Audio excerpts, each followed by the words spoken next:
Welcome to Easy Science. Let us talk about the process of blood circulation. Blood transports glucose and oxygen to the cells and waste out of the cells. It is a special connective tissue and is red in color. In centrifuged blood, there is 55% plasma available as pale yellow fluid on the top and 45% blood corpuscles available as dark red materials at the bottom. Blood can be categorized into two as blood corpuscles or the blood cells and blood plasma or the fluid. There are three types of blood corpuscles: red blood cells, white blood cells and platelets. White blood cells can be categorized into two as granulocytes and non-granulocytes. There are three types of granulocytes: neutrophils, eosinophils and basophils. There are two types of non-granulocytes: lymphocytes and monocytes. Red blood cells or erythrocytes. 1 millimeter cube of blood contains around 5 million red blood cells. They are red in color and are biconcave disc-like cells.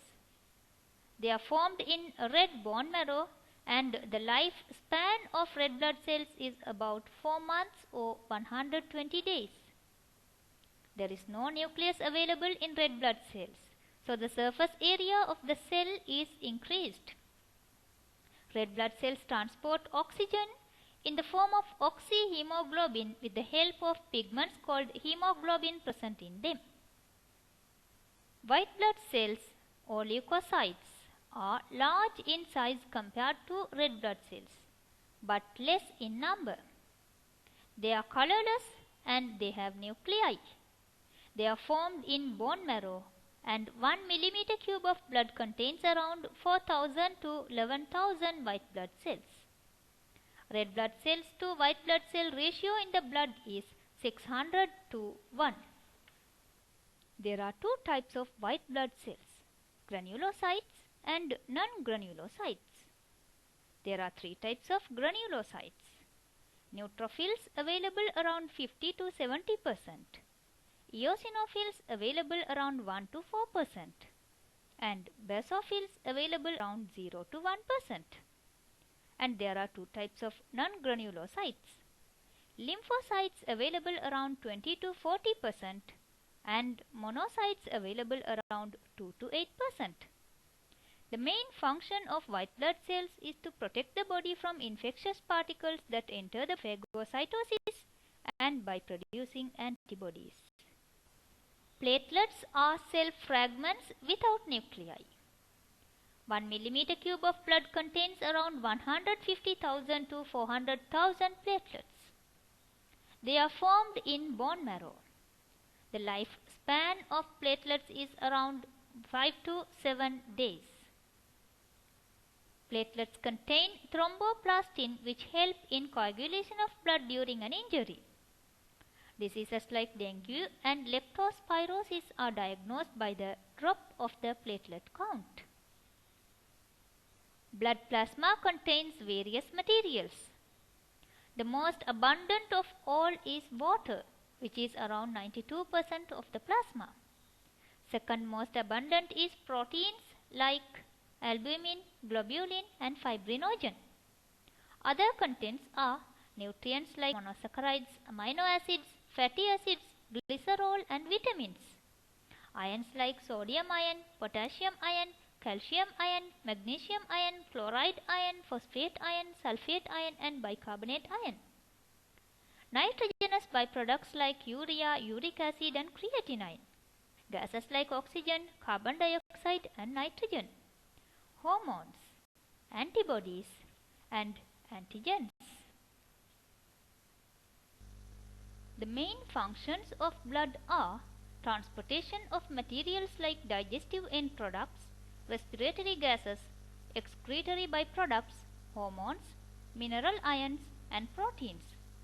Protecting the body against pathogenic microbes by phagocytosis and maintenance of chemical coordination and homeostasis. Now let us see about blood circulation. Heart pumps the blood to the body organs. Let us know the main parts of the heart. There are 4 chambers available, namely right atrium, left atrium, right ventricle and left ventricle. There are 2 valves available between the atria and the ventricles. Tricuspid valve present between the right atrium and right ventricle, and bicuspid valve or mitral valve present between left atrium and left ventricle. There are arteries taking the blood away from the heart. They are aorta starting from the left ventricle, right pulmonary artery and left pulmonary artery starting from the right ventricle, and aortic semilunar valve is present at the starting point of aorta, while pulmonary semilunar valve is present at the starting point of pulmonary artery. Also, there are veins taking the blood towards the heart. Superior vena cava and inferior vena cava opening to the right atrium, and left pulmonary veins and right pulmonary veins the left atrium. The arterial system consists of all the arteries of the blood circulatory system and transports oxygenated blood except pulmonary artery, which transports deoxygenated blood to the lungs. The venous system consists of all the veins of the blood circulatory system and transports deoxygenated blood except pulmonary veins, which transport oxygenated blood from the lungs. You can now see the venous and arterial systems separately on either sides, where venous system is shown by blue color vessels and arterial system by red color vessels. Also, you can see how oxygenated blood denoted by red and deoxygenated blood denoted by blue are moving out of and into the heart respectively. Let us briefly know how the blood supply to the main organs of the human body takes place. Pulmonary arteries take deoxygenated blood to the lungs from the heart, and pulmonary veins take the oxygenated blood to the heart from the lungs. Aorta is branched, and a branch of it moves up taking the oxygenated blood to the head and hands, while superior vena cava collects the deoxygenated blood from those organs and open to the heart. Hepatic artery supplies blood to the liver, and hepatic vein removes the blood from the liver. There is a separate artery to supply blood to the intestine, and hepatic portal vein removes the blood from it. Renal artery supplies blood to the kidneys, and renal vein removes the blood from the kidneys. There is a separate artery that supplies blood to the lower part of the body, and a vein to remove the blood from those parts. Finally, all the deoxygenated blood removed from the organs below the heart are taken back to the heart through the inferior vena cava. Double blood circulation is observed in human. Double blood circulation consists of pulmonary circulation and systemic circulation. The circulation where blood flows through the lungs is pulmonary circulation. Here the pulmonary artery takes the blood to the lungs and pulmonary veins take the blood back to the heart. Right ventricle is the pump for the pulmonary circulation. The circulation where blood flows through the rest of the organs of the body is systemic circulation. Here the systemic artery takes the blood away from the heart to the organs, and the inferior and superior vena cava take the blood back to the heart. Left ventricle is the pump for the systemic circulation.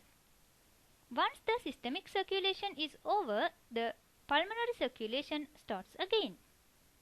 So, from the time blood enters into aorta for systemic circulation until the blood enters the aorta again, the blood flows through the heart twice, because the deoxygenated blood reaching the heart enters the lungs and again reaches the heart to enter into the aorta. So, double blood circulation is the flow of blood twice through the heart before entering into the systemic artery.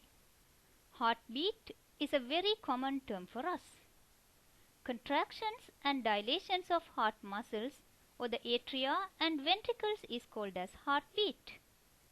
For a healthy person at rest, the heartbeat rate is 72 beats per minute. Though the doctors use a stethoscope and count our heartbeat rate, sometimes you may have experienced the doctors checking the rate by placing their fingers on your wrist. It is called as pulse rate, and pulse rate is equal to heartbeat rate. Cardiac cycle. In one heartbeat, the atria contract, ventricles dilate, next the ventricles contract and the atria dilate. Again it repeats for the next beat. This complete heartbeat from its generation to the beginning of the next beat is called as cardiac cycle. There are three stages of cardiac cycle: diastole or contraction of atria, and it lasts for about 0.1 seconds. Systole or contraction of ventricles, that lasts for about 0.3 seconds. Intervening or atrial and ventricular relaxation. It lasts for about 0.4 seconds. Intervening is also known as complete cardiac diastole. Electrocardiogram is used to get information about the heart function.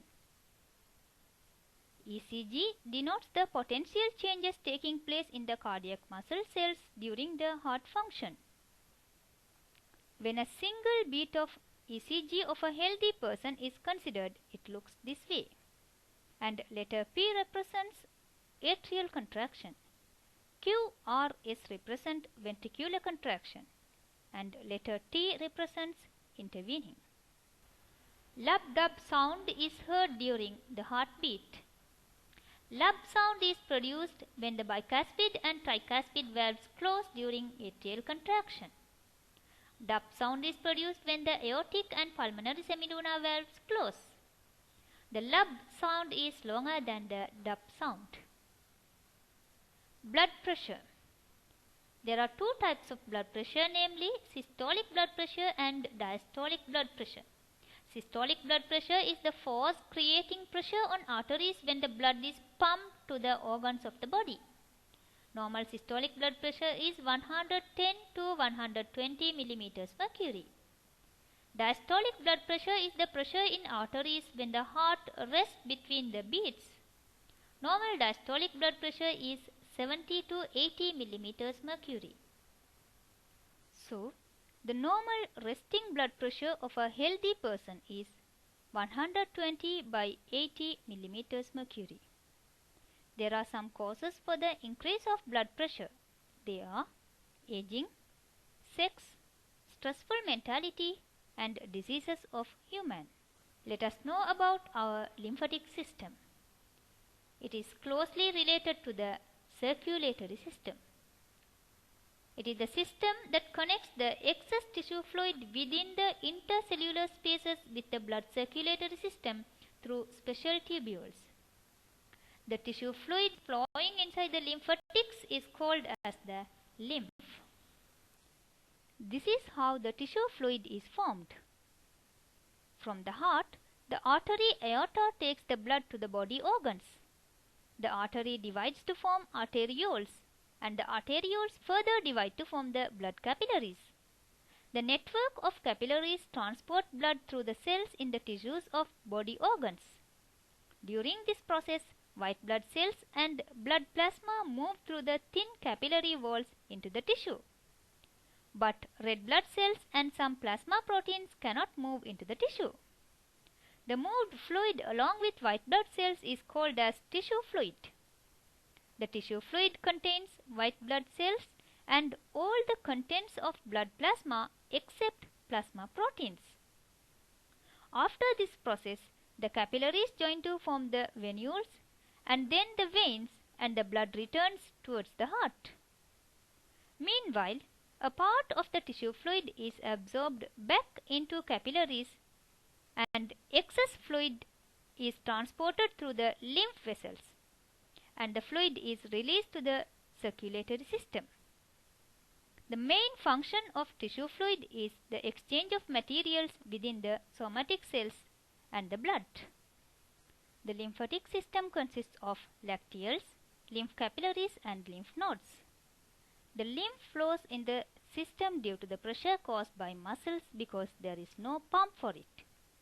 All the vessels form two main vessels, thoracic duct and right lymphatic duct.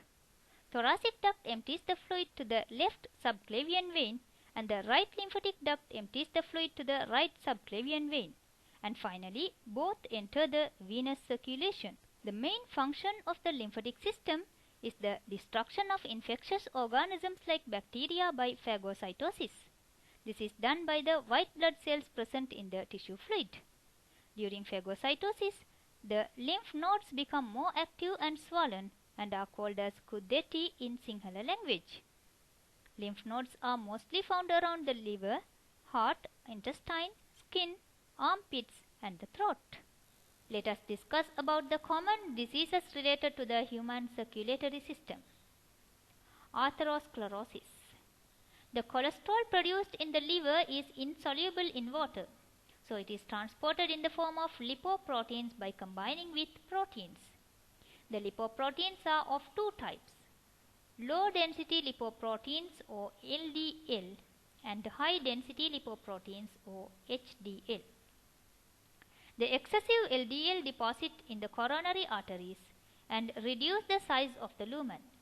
These deposited lipid droplets are called athero and hence condition is called as atherosclerosis. When the LDL deposit on the walls of the coronary arteries to block the arteries which are supplying blood to the heart muscles, the blood supply to the heart is affected. It may cause angina or chest pain which causes dysfunctioning of some parts of the cardiac muscles. It may also cause heart failure which causes loss of blood to cardiac muscles and failure of the particular region of the heart. The ways of controlling this condition are reducing the consumption of food containing high amount of saturated fatty acids like beef, pork, mutton, full cream milk, yolk, prawns and liver, and doing regular exercise. Hypertension and hypotension.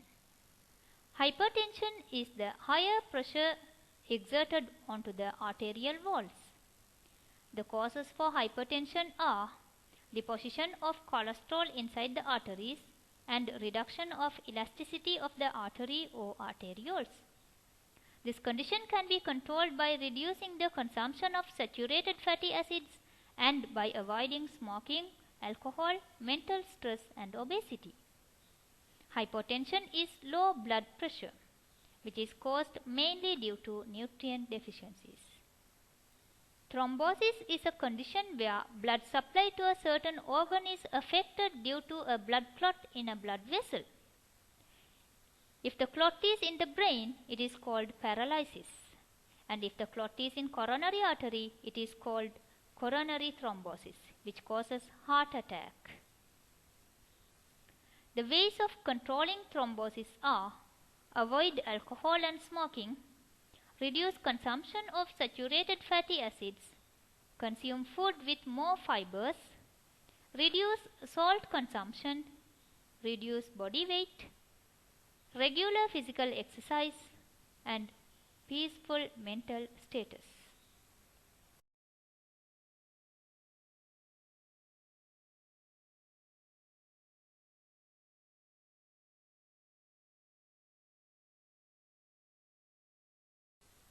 Hope you all enjoyed the lesson. Meet you all in another video.